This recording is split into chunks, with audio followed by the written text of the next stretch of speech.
If you have checked the tech news this week, you've seen one name everywhere: Nvidia RTX Spark.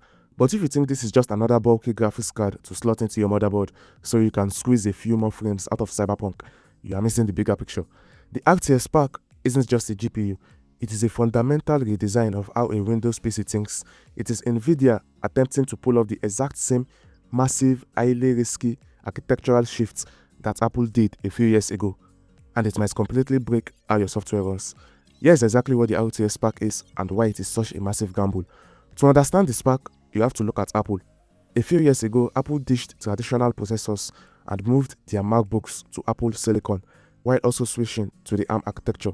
And instead of having a separate CPU, a separate graphics card, and separate memory, all placed far apart on the motherboard, Apple smashed them all into one single highly efficient piece of silicon. And it worked, thanks in large part to Apple's control of the hardware, the software, the ecosystem, basically everything. But Nvidia is attempting the same move on Windows, and Windows is the Wild West. To build the RTX Spark, Nvidia teamed up with MediaTek to build an ARM-based CPU, paired it with their own Blackwell GPU with up to 6,144 CUDA cores, and added a dedicated neural processing unit, aka NPU, all sharing up to 128GB of ultra-fast unified memory.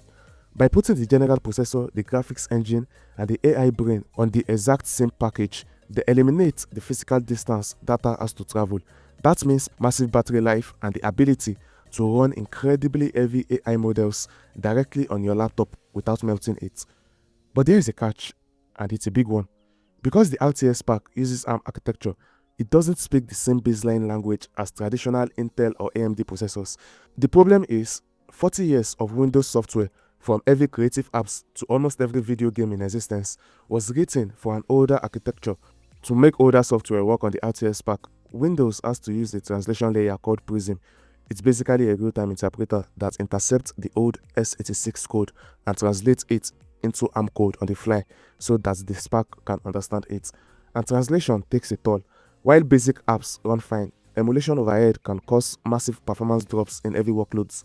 Worse, some software simply refuse to be translated.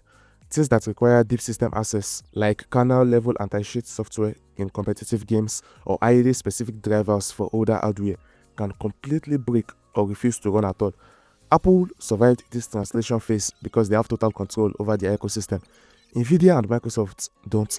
They are throwing this ship into the wild and betting that translation layer has matured enough to handle the real world. Plus, let's not pretend like this is going to be friendly to one's wallet.